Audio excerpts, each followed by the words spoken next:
There is a kind of half-assed liberal idea that while colonialism wasn't great, at least Britain gave India the trains. And maybe that's something they should be thankful for. After all, trains are pretty useful, especially in the 7th largest country on Earth. So, colonialism, maybe not all that bad? Unfortunately, Britain also stole $45 trillion from India, all the while exploiting religious divisions between the Hindu and Muslim communities and further turning them against each other. And those beloved railways, they became the sites of mass slaughter while Britain sat back and watched. Empires of Dirt, a show about Europeans getting rich at the expense of everyone else.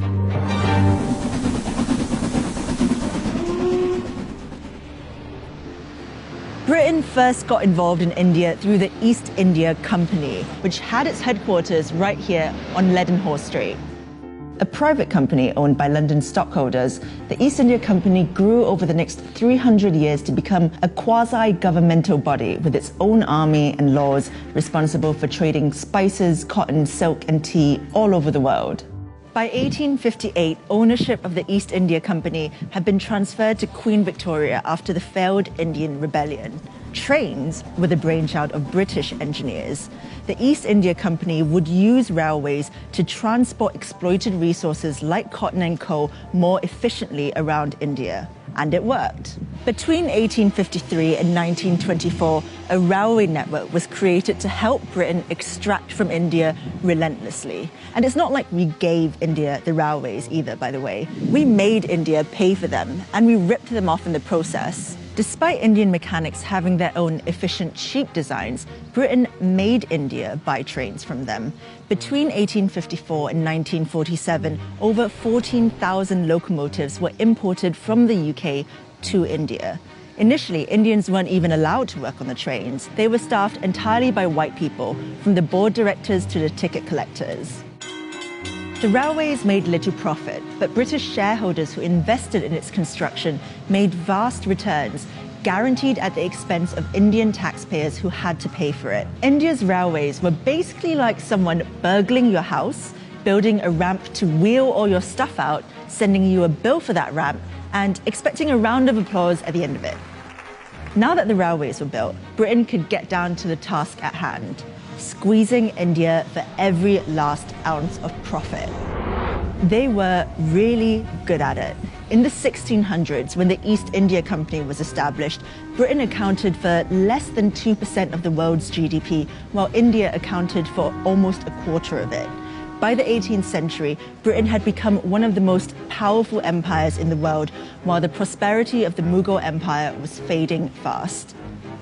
Britain relentlessly squeezed India for every last bit of resource for its own uses. In 1943, up to 4 million Bengalis starved to death, partly because their food was diverted towards British soldiers during World War II. Winston Churchill said the famine was their own fault for breeding like rabbits. After it was no longer profitable to remain in India, and after receiving huge pressure from the Indian independence movement, the British finally left in 1947.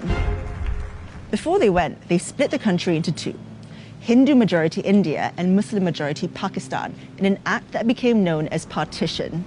But in their haste to get out of the country, British diplomats arranged a shoddy partition agreement that ignored the fact there would be inter-religious conflict.